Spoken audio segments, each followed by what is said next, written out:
Our Visit Manchester ad is currently running on Sky TV, receiving millions of views every single week, showcasing the culture, opportunities, history, music, food, people, and achievements of this great city. We went through an intense tendering process to write, produce, shoot, and edit 2 main ads with a selection of cutdowns. In this video, I'm going to talk through the entire process from start to finish, including pitching, pre-production, filming on location and in the studio, plus our post-production process, making it a stress-free production for our client and one of my favourites of the year.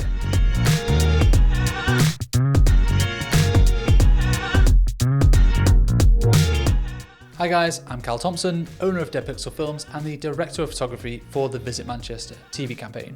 I've broken down all the respective chapters below, so feel free to pick the one that's most relevant to your interests or watch the full breakdown now.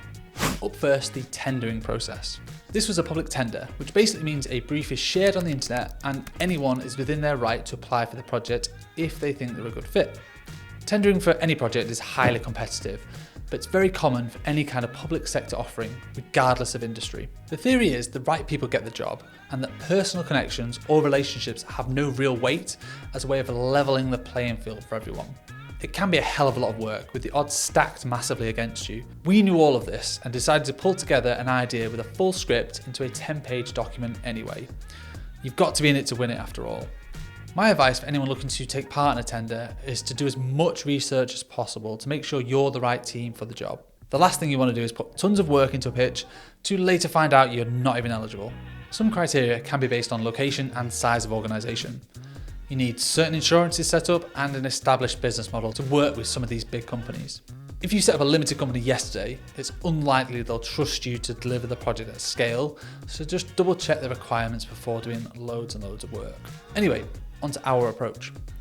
We hashed out some ideas as a team and decided to go down a performance-led approach for the Visit Manchester ad. So often these types of projects can be quite corporate with generic drone shots of the city with boring music. Manchester's such a vibrant creative city, so we knew the idea needed to reflect the city's values. We pitched a hip-hop artist performing a spoken word poem to camera, interspersed with beautiful cinematography, capturing the people, the lifestyle and the experiences of the city. The script needed to be read with passion and a little bit rhythmic. We shared the pitch online, along with our portfolio of work, full team breakdown and how we deliver the project within the budget allocated. After that, we just crossed everything. A few days later, we received an email stating the marketing team would like to meet us and discuss our concept. We set up a Google Meet, 10 times better than a Zoom or Microsoft Teams, by the way, to chat through our team, our setup, and the idea. Apparently we came across quite likable because a week later, we were officially awarded the project and were told the contracts were on their way.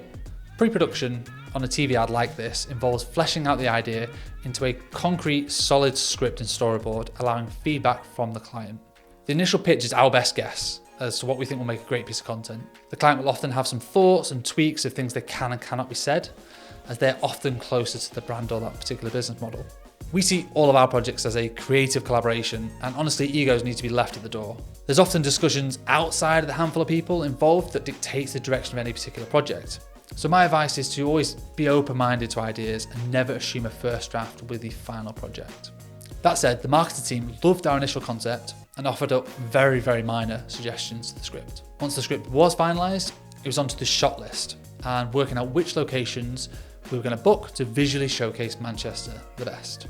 It's a bloody big city with over 2 million people living in the Greater Manchester area, so squeezing everything into 60 seconds was going to be quite challenging.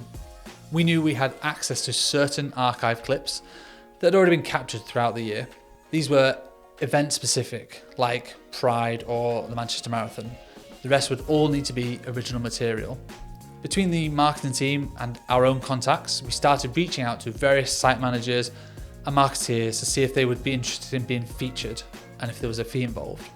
This is where I let producer Jazz loose, and she just started booking models and locations into what we call a production Bible. It's a blueprint of where we intend to be and when over the coming weeks, and it can ebb and flow and change over time. We're actually giving this template away completely for free to anyone who watches this video. The link is in the description below. Production took 15 days in total, often shooting at 3 different locations with multiple models in just one day. Some of the days were just a handful of scenes at sunset, so they weren't all just 10-hour plus days. That would be just crazy. I'm going to split this section into 2, as we had the main studio day with Medulla, the hip hop artist, and the rest was on-site B-roll with models. So we'll start with the location filming first. We scheduled close to 20 locations in the height of winter, being very much at the mercy of the limited light, which is about 8 hours a day at the time of filming, and the constant rain. Everyone knows it rains a lot in Manchester. It's why all our grass looks so green. It does make it slightly challenging for filming purposes, however, and it's not always the sexiest vibe to showcase the city when it finally comes around to summer. We had to be very flexible with any outdoor filming and be prepared to move the shoot at short notice if the light was going to be terrible. The beauty of having an in-house squad, I suppose. We cheated a bit of warmth in some of the shots with creative lighting and wardrobe choices. Mira, for instance, was spinning around and dancing on the rooftop with a sleeveless tank top. It was actually 5 degrees Celsius and bloody freezing, but she was a true professional and didn't complain once. We have done a full breakdown of rooftop drone filming, which you can actually watch here. Manchester is such a diverse city, so we needed to make sure that was reflective in our casting choices. We would often cast people we already knew and worked with over the years and trusted them. And then we also put our casting call on Instagram. Onto the studio day. We blacked out our studio and pre-lit the space the day before filming began. That way we could maximise the actual filming with the talent and not waste any time rigging.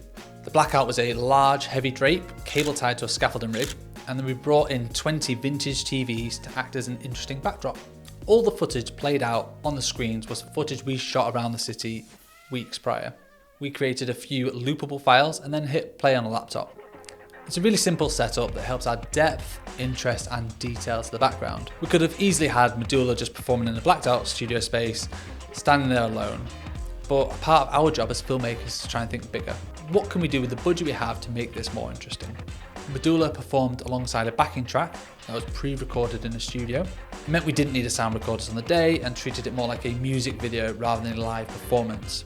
That way we'd always be in sync and it made the edit process much simpler. The core studio crew consisted of director, producer, studio manager, director of photography / camera operator, so that was me. I had a first AC pulling focus, a second AC managing the monitors and the camera rigs. There was a hairstylist, makeup artist, 2 of the TV operators, and then 1 client who was actually unreal and just let us loose to be creative as we wanted and deliver the project, so no micromanaging here. Plus we had 4 people who came to job shadow in order to get some industry experience. We captured 2 different 60-second scripts, one in the morning, one in the afternoon. The main camera rig was the RED Gemini with Sigma cine lenses and a Ronin 2. I occasionally used an easy rig to help spread the load onto my hips, but for short, sharp moments I often went without and just relied on my arms to keep the rig steady. There's about 16 kilos in total, so not something I recommend for long takes without extra support, but for short takes it was quite manageable. We also had a 9mm rehoused vintage lens on our Sony FX3 for some funky fisheye type shots to add additional interest to the video. I've already done a full breakdown of that kit we use and how it'll work, so feel free to check it out here. Once we were wrapped on set, it was on to the edit. Post-production took about 4 weeks from start to finish. That's not just 4 weeks glued to a computer chopping and changing a 60-second edit, that does include client feedback and amends. Realistically, it took about a week to pull a solid first draft together to show the client. If anything, the skill in the edit came down to choosing what not to include as well as what to include. So many of our clips actually ended up on the cutting room floor because time was so precious and every frame counted. I trusted Kate, our senior editor and colorist, to pull together the edit, following the storyboards, allowing her to be creative where she could. She'd often find like a transition moment within the selects that I'd never even considered. That's why filmmaking is way better as a team. Once the edit was locked in and all the relevant clients had given their feedback, it was onto the grade. We grade in DaVinci Resolve because of how versatile the software is. We often do a basic first pass in Premiere just so we're not sending raw clips to a client. Their first note would always be, well, it's a bit grey. So I'd always chuck a LUT on it and explain that the full grade is coming later. Delivery and broadcast. This ad first premiered at South by Southwest in Texas on the screens of an exhibition centre with fantastic results. We then went on to do an online launch with full press releases. I've linked those in the description below if you're curious. And finally it went on to TV broadcast. We mastered the file and submitted everything through Peach to be picked up by the media team and then broadcast on all Sky channels. That is our Visit Manchester 2025 campaign. Let me know what you think of this longer, more detailed breakdown. We've not made anything like this before, so we'd really appreciate any feedback you might have. Thanks for watching and feel free to subscribe for more. Peace!